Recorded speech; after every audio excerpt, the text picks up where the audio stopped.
अब हम एक शहीद के परिवार में मचे गृह कलेश की भी बात करने जा रहे हैं, जो कि अपने आप में दुखद है। यह खबर हम बड़ी संवेदनशीलता के साथ आपके सामने रख रहे हैं।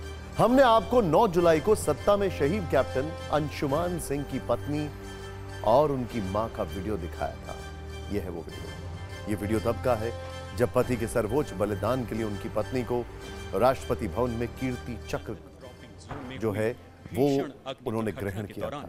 हो सकता है इस वीडियो को आपने पहले भी देखा, अपनी संवेदना व्यक्त की, लेकिन अब इस सम्मान को लेकर शहीद के परिवार में जो कलेश शुरू हुआ है वो बहुत ज्यादा हैरान करने वाला है। और इस कलेश में एक और हैं शहीद कैप्टन अंशुमान सिंह के माता पिता, जिन्होंने किसी और पर नहीं बल्कि अपनी बहू और शहीद कैप्टन की पत्नी पर कुछ गंभीर आरोप लगाए हैं। इस विवाद की परतों को एक एक करके खोलते हैं ताकि आपको पूरी बात समझ में आए। दरअसल कैप्टन अंशुमान सिंह के माता पिता ने हाल में कांग्रेस के सांसद और संसद में विपक्ष के नेता राहुल गांधी से रायबरेली में मुलाकात की थी, जिसके बारे में हमने आपको बताया भी था।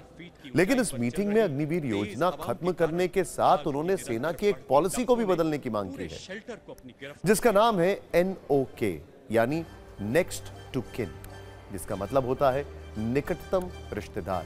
शहीद के पिता ने मांग की है कि इस पॉलिसी की परिभाषा दोबारा तय की जाए, क्योंकि अभी इसके लिए जो मानदंड हैं वो ठीक नहीं है।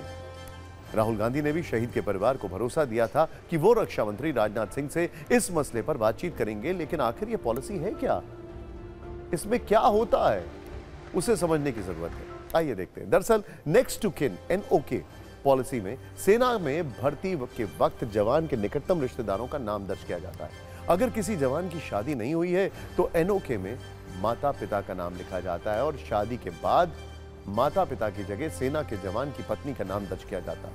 फिर इस पॉलिसी के तहत जवान के शहीद होने के बाद आर्थिक मदद से लेकर तमाम सैन्य सुविधाएं उसकी पत्नी को मिलती हैं। और शहीद कैप्टन अंशुमान सिंह के पिता चाहते हैं कि इस नियम में बदलाव किया जाए। लेकिन आप सोच रहे होंगे आखिर इस मांग की वजह क्या है, तो इसका जवाब है शहीद के परिवार में चल रहा गृह कलेश। और यह कलेश कैप्टन अंशुमान सिंह के माता पिता और उनकी पत्नी के बीच है। दरअसल शहीद कैप्टन के माता पिता का आरोप है कि उनकी बहू स्मृति सिंह उनके बेटे को मिले कीर्ति चक्र सम्मान को अपने साथ ले गई है। अब बहू ने उनका घर भी छोड़ दिया और अपने मायके में रह रही। जब TV9 भारतवर्ष ने शहीद कैप्टन अंशुमान सिंह के माता पिता से बातचीत की तो उन्होंने अपना दर्द हमारे कैमरे पर बयां किया। उन्होंने बताया कि जब बेटा शहीद हुआ तो बहू 13वीं तक देवरिया के घर पर उनके साथ थी।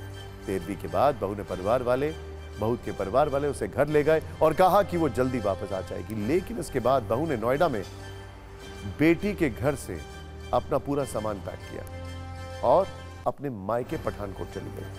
इसके बाद जब शहीद बेटे को कीर्ति चक्र दिए जाने की घोषणा हुई तो उन्होंने बहू को फोन किया। बहू स्मृति सिंह के साथ कैप्टन अंशुमान की मां कीर्ति चक्र लेने गई, लेकिन उनका दावा है कि वहां बहू के साथ उनकी कोई बातचीत नहीं हुई।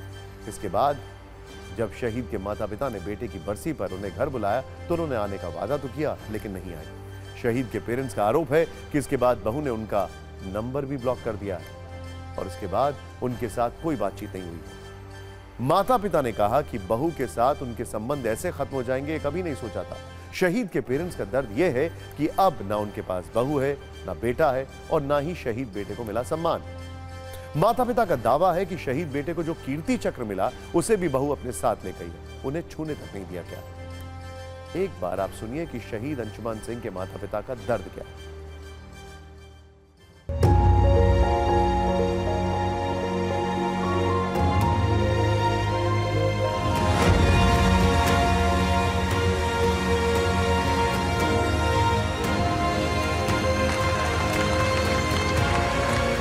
मैं तो बहू से मेरी एक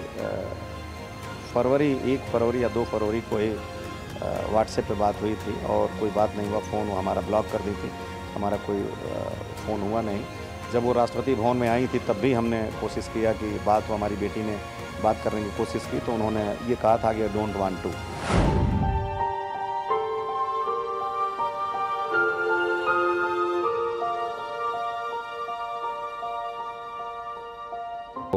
भारत मंडपम में अपना इंटरव्यू दिया, वो भी मुझे लगता है कि शायद सत्य से कुछ परे था। क्योंकि उन्होंने ये कहा कि मेरी लॉन्ग कन्वर्सेशन हुई थी about future, about kids, about house, जबकि वो रात को 9:30 बजे से और 12 बजे तक आईटीआर अपने दोस्तों का भरवाने के लिए हमारे साथ लगे रहे। मेरी जो जानकारी उसमें 1 या 2 मिनट उनकी बात अंशुमान से 18 तारीख की हुई थी और कोई बात नहीं हुई। कैप्टन अंशुमन सिंह, दामी मेडिकल कोर। इस चीज़ का सबसे ज़्यादा अफसोस है कि वो हाथ लगाने को नहीं मिला, क्योंकि वो सबसे बड़ा सम्मान था, छूने को नहीं मिला। आपने कहा छूने को वहीं राष्ट्रपति भवन में, सब वो तो मीडिया में है, छूने के बात तो अलग है। एक बार बहू बोलती कि माँ आप एक बार खोल के देख लो, तो वो दर्द है। फादर को तो छूने का भी वो सौभाग्य नहीं हुआ।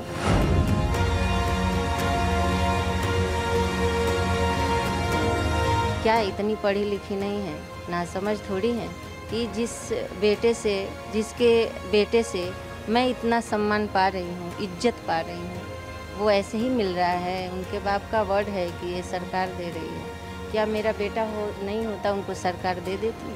सम्मान माँ को भी मिलना चाहिए। अगर माँ अलग है तो फैमिली अगर ऐसे है सिचुएशन तो उनमें दो हो जाना चाहिए, ताकि माँ बाप के पास भी वो देखने के लिए एक हो कि मेरा बेटा है ये और उसको ये मिला है।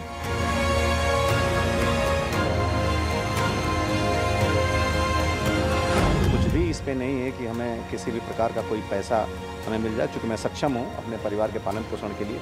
हाँ, ये ज़रूर है कि जिस तरह से केवल इंश्योरेंस में या ये है, और माँ बाप जो हैं उनके लिए अगर ये नियमावली में कुछ परिवर्तन होता है तो निश्चित रूप से उनके लिए ये बेहतर होगा। क्योंकि लखनऊ में मेरे संपर्क में 1-2 माँ बाप ऐसे हैं जो कि रिक्शा चला रहे हैं और उनके बेटे ने शहादत दी और बहू यहाँ कार पे।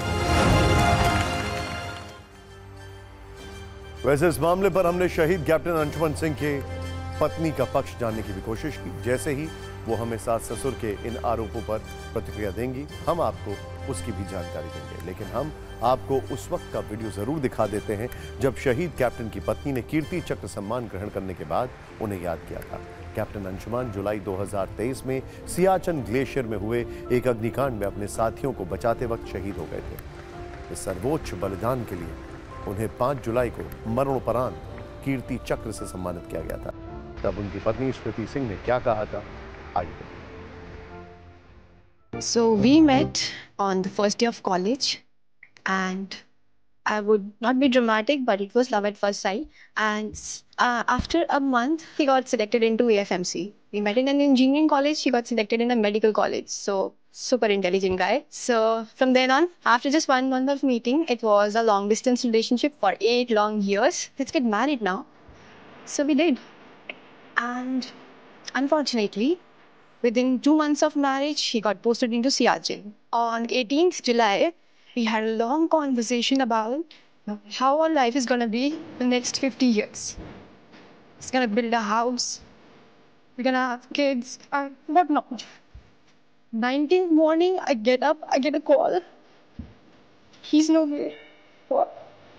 So for first 7-8 hours, we were not ready to accept that anything of such sort has happened. But 7-8 hours, it got confirmed that he's no more. And till date, I'm not coping up. I'm just trying to figure out, maybe it's not true. But now that I have Kirti Chakra in my hand, maybe it's true. But it's okay. He's a hero.